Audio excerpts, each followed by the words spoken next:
Bismillahirrahmanirrahim. Assalamualaikum warahmatullahi wabarakatuh. Terima kasih Pak Makala sudah menyampaikan materinya dan juga PowerPoint-nya. Tadi teman-teman semuanya menyimak begitu ya. Materi yang disampaikan adalah pendidikan multikultural di Mandua atau Manda Kebumen ya. Sebenarnya implementasi pendidikan multikultural di Mandua Kebumen itu diintegrasikan dengan mata pelajaran akidah akhlak. Jadi di sana diintegrasikan dari mulai KI 1, KI 2, KI 3. KT terintegrasi dengan sebuah mata pelajaran tertentu. Nah, ada beberapa model sebenarnya yang dilakukan di Manda itu atau Mandua Kebumen itu yang model-model untuk mempelajari multi etnis ya, mungkin ya di dalamnya ada multikultural. Yang pertama adalah model studi etnis. Nah, kemudian yang kedua adalah model pembelajaran dua bahasa. Yang ketiga, saya catat ini manajemen kelas dan juga strategi hak asasi manusia. Dan yang keempat adalah hubungan antar grup, ya model hubungan antar grup. Jadi ada 4 model untuk mempelajari atau menumbuhkan sikap multikulturalisme atau multi etnis itu. Yang pertama, saya ulang, model studi etnis, yang kedua pembelajaran dua bahasa, yang ketiga adalah manajemen kelas dan juga strategi hak asasi manusia, dan yang keempat adalah hubungan antar grup.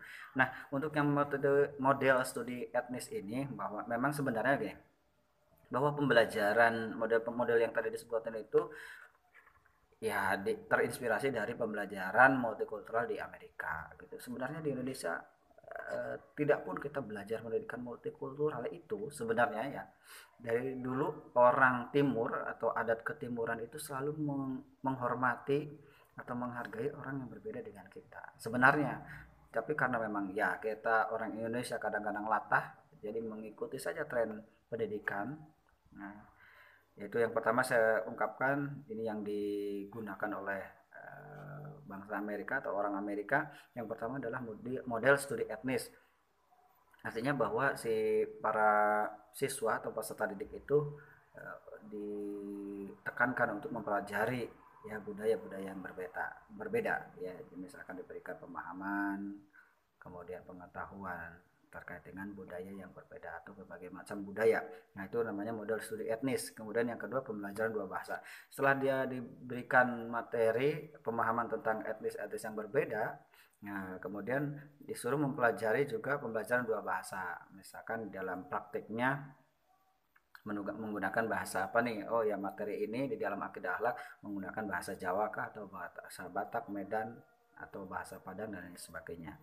Nah, jadi di samping itu juga mengenal materi, mengenal juga bahasa yang digunakan atau etnis lain itu disampaikan menggunakan bahasa etnisnya begitu ya.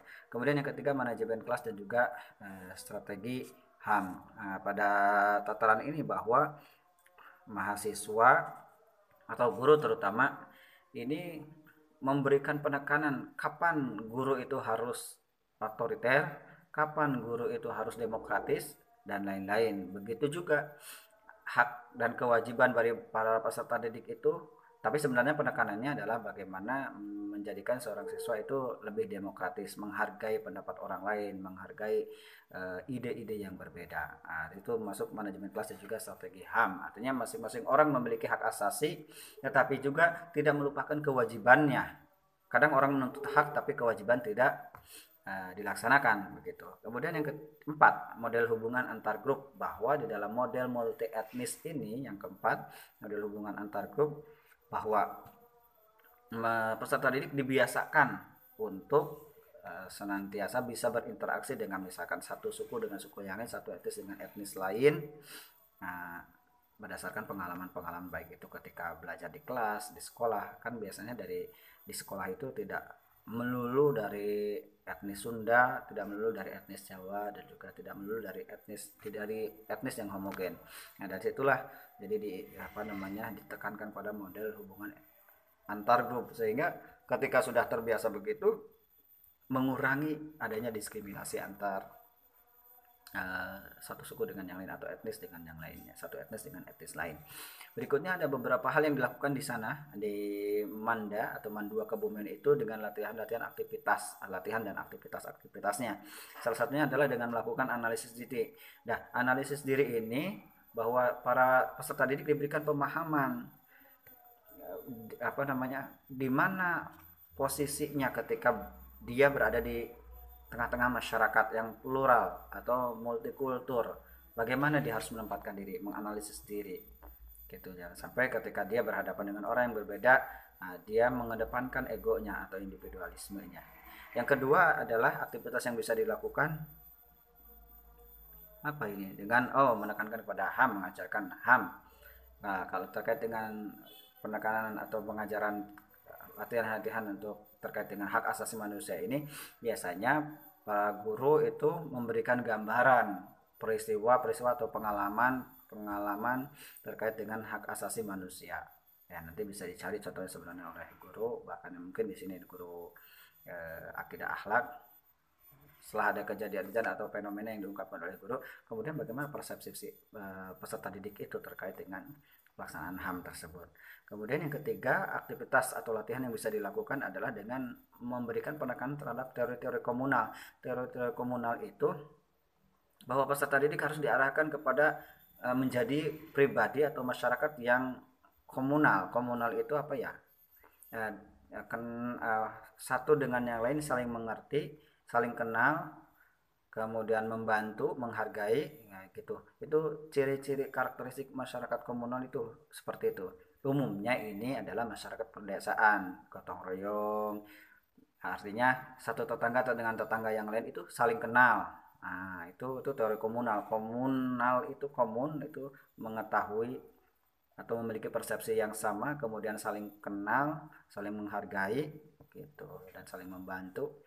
Itu teori komunal. Ada yang teori yang non komunal, masyarakat non komunal. Kalau masyarakat non komunal itu umumnya adalah di masyarakat perkotaan, sifatnya individualis. Antara satu tetangga dengan tetangga yang lain biasanya tidak saling kenal. Nah, itu ya. Berikutnya yang keempat itu aktivitas diri. Setelah latihan dari analisis diri, kemudian pelatihan terkait dengan pengalaman HAM dan juga teori komunal, maka perlu juga ada istilahnya aktivitas diri. Bagaimana misalkan dia mengimplementasikan dari hasil analisis dirinya itu, menempatkan diri di antara masyarakat, kemudian dengan teori-teori komunalnya, aktivitas diri kita laksanakan begitu ya, diimplementasikan dalam kehidupan sehari-hari. Bagaimana ketika kita misalkan berhadapan dengan orang yang berbeda, bagaimana kita dihadapkan dengan murid-murid lain yang memiliki etnis atau kultur yang berbeda. Nah, saya kira itu ya materi yang kita bisa bahas pada siang hari ini terkait dengan modal studi etnis, kemudian latihan-latihan dan aktivitas yang dilakukan di Madrasah Aliyah Negeri 2 Kebumen. Terima kasih. Assalamualaikum warahmatullahi wabarakatuh.